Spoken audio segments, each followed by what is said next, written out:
Ito naman yung connection natin mga boss sa dalawang integrated na amplifier, isang equalizer, at isang mixer. Yung ginawa natin connection dito mga boss ay mula min out ng ating mixer ay ito yung kanyang kable ay pumunta yan sa input ng ating equalizer, channel 1 at sa channel 2. Ito yung galing sa ating mixer. Tapos, yung ginawa natin mga boss, yung channel 1 ng ating equalizer, ito yung ginamit natin sa pang mid-high.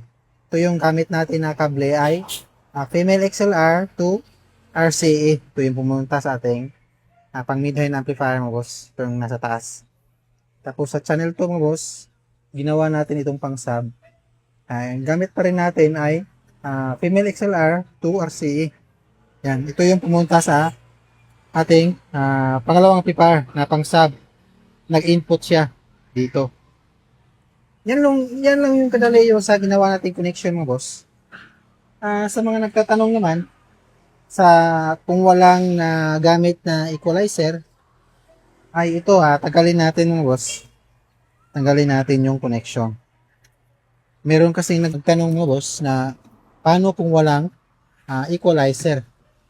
Ayan, tanggalin natin. Walang equalizer, yung gagamitin na natin yung boss ay dalawang intake up at isang mixer. Yan, kunin natin yung equalizer. Tapos itong ibalik natin itong mixer.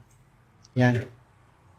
Sa ganitong connection naman mo boss, dalawang intake up at isang mixer, ay yung gagamitin natin ay ito. Dalawang kable lang. Ito yung una. Ito yung una gagamitin natin. RCA to mono PL. At RCA to RCA. Ito. Sa una naman nating connection mga boss, dito sa ating pangalawang setup, ay ito. Ito nga mono PL ay dito natin yan saksak sa min out ng ating mixer. Left and right to yan. Tapos yung kanyang kabilang side, ito, RCA ay pupunta yan dito sa pinakaunang amplifier ng boss. Ito nasa taas. Yan, mag-input siya. Yan, meron siyang input, audio input. Mili lang tayo dyan, MP3, tuner, or BCD. So, dito natin lalagay sa MP3. Yan. Tapos yung pangalawang amplifier naman natin ng boss ay yan yung pang sub natin ay dito tayo kukuha sa auxiliary para sa pang sub natin. Gagamitan natin ng ganito mga boss. RCA to mono PL na adapter.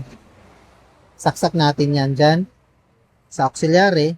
Tapos yung RCA to RCA natin, itong kable. Ito. Ay dito natin isasaksak ng boss. Yan, yung RCA natin. Saksak natin dyan sa adapter natin. Tapos yung kabilang side natin, ito na yung pupunta sa ating pang sub na amplifier mo boss. Ito. Mag-i-input sa dyan. Yan. Ganyan mo boss.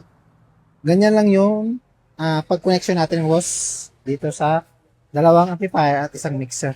Yan yung pangalawang paraan mo boss para mapagsabay natin yung dalawang intake up na hindi natin ginamitan ng equalizer.